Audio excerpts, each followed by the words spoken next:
you guys, welcome back to my channel for another video. I wanted to sit down and film a chit chat with you guys, so this will definitely be a video that you can put in some AirPods and listen to as you're cleaning, driving, relaxing, or watch the video if you enjoy watching it. But there's going to be nothing to see here, just some things to listen to as I share with you guys how I choose curriculum for our upcoming homeschool years, what I've done in the past, what are my systems and the things that I'm looking for when I evaluate curriculum. Should we change things? Should we add things? What should we do? I really was almost surprised that this is a video that I've never made before on my channel, because there is some thought and prayer that goes into these decisions, and I've shared a lot about homeschooling, so I was actually kind of surprised that this is a topic I've never talked about. So I figured better late than never. So today that is what I'm going to be chatting with you guys about. I do want to thank today's video sponsor. It is Built Bar, and I've been sharing Built Bar with you guys for years now. That is because I truly love their protein bars. The flavor, the texture is unmatched, made with 100% real chocolate, but not going to ruin your entire day. If you have a sweet tooth like I do, sometimes it can be really hard to find healthier options to satisfy that. That's not going to add 500 calories onto your day at the end of the night after the kids go to bed and you've had a long homeschooling day. Built Bars are the perfect thing to reach for in those moments. Most of them only have between 130 to 180 calories, and they all contain 17 grams of protein or higher. So they're going to satisfy your hunger as well as your sweet tooth and keep you on track and feeling your best, so you're able to pour out to your family, which is why I focus a lot on eating well and taking care of my body. It's not for vanity, it's for the purpose of being able to have energy and keep up with my kids and the demands of my life. So if you guys want to check out Built Bar, I will have a link down below for you guys. You can use my coupon code Ashley15. It will save you 15% on anything you want on their site. So all that info will be down below for you guys. So it might only be March, but for some of us, we are entering into the third quarter of our homeschool year. If you are someone who homeschools on a 9-month calendar year, you're nearing the end of your school year. If you're someone who does more of a year-round schedule, which is what we do, you might be halfway, getting close to the 3-quarter mark. And I've been a homeschooling mom long enough to know that you guys are thinking about curriculum right now, because I am thinking about curriculum right now. So take out the aspect of YouTube being my job, and there is a urgency to put up curriculum videos earlier than maybe you would typically order your curriculum, because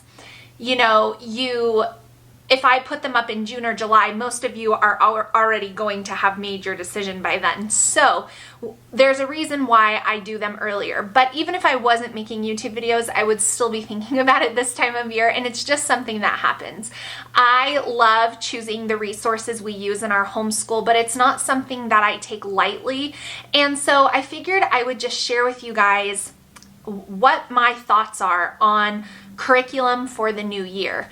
So in this day and age of homeschooling, we are so blessed that there are so many resources out there. I think about homeschooling even just in my lifetime, so 35 years ago. What was that like? I mean, the pioneers of the homeschooling, like, what did they use? They didn't have all of these resources. We are living in such a blessed, abundant time of resources. The options are endless. There's so many curriculum companies. There's so many methods. There's so many styles. There's so many activities. There's so many books. There's so many, there's just so much, and it can be very overwhelming. In fact, I think it can almost be paralyzing if you get caught up in the methods and the ideologies around homeschooling. It can almost make you not homeschool because you have no idea what any of this even means.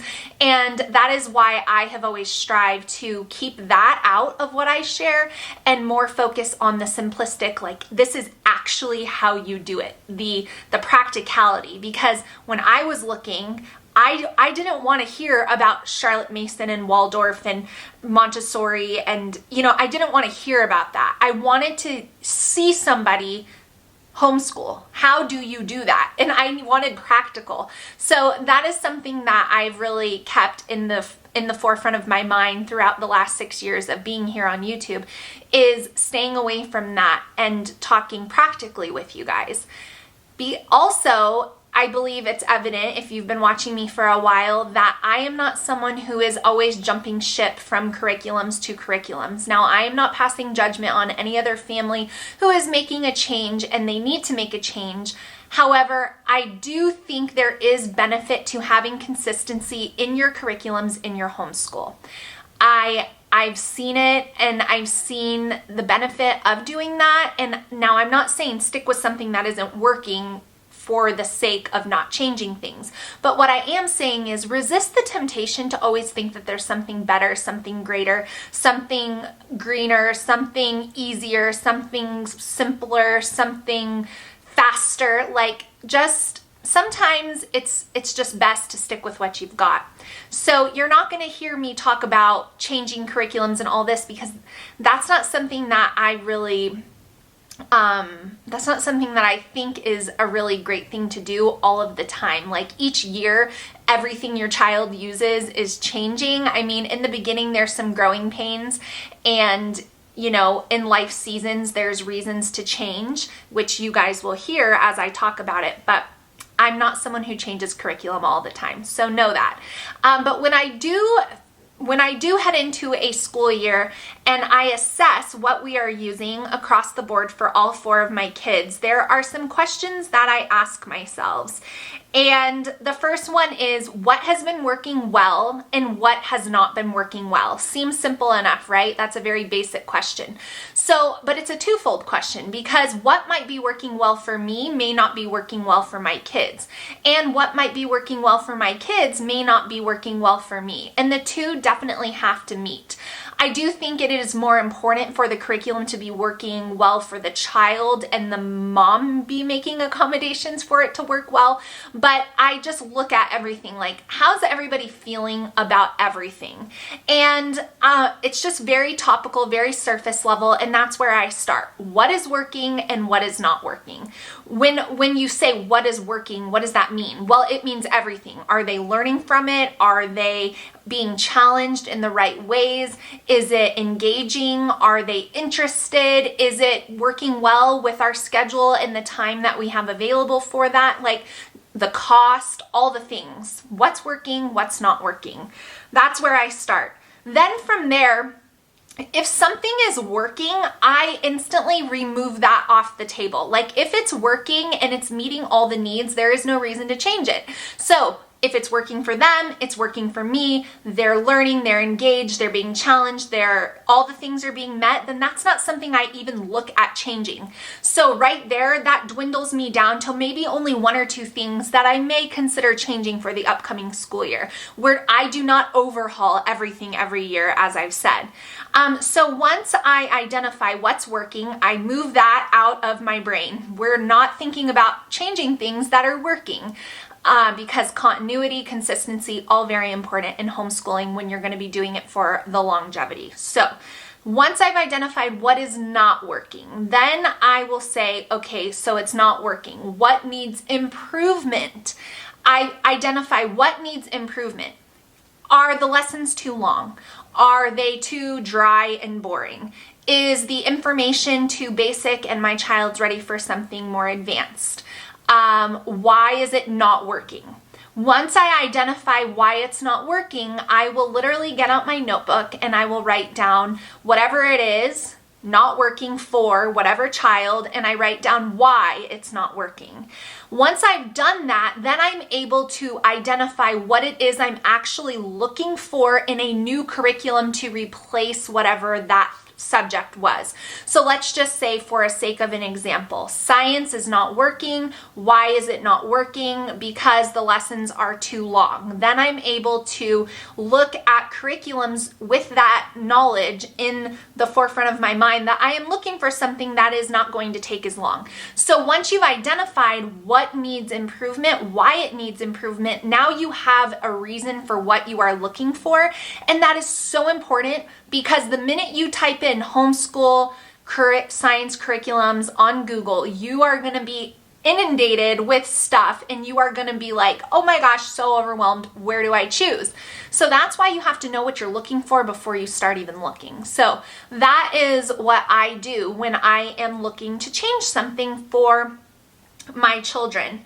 And then ultimately, once I've decided what I'm going to choose, what I think is going to work well, I of course check out a few reviews. I don't really go by the opinion of strangers that I just don't, I don't know them, but I look for people that I do know, even if it is only through online, and I look at what they're sharing and I check out a few things, just making sure that what I'm thinking is being affirmed and there's nothing coming out of left field. But I don't really take the opinions of others as like the weight of my choice, because ultimately what I do is I pray over my decisions for my kids. Now you might hear that and think, wow, that's really silly. You pray over science curriculum? Yes, I do. And I pray over it because every piece of material, every book, everything that I bring into our homeschool has to support my ultimate goal as a homeschooling mom.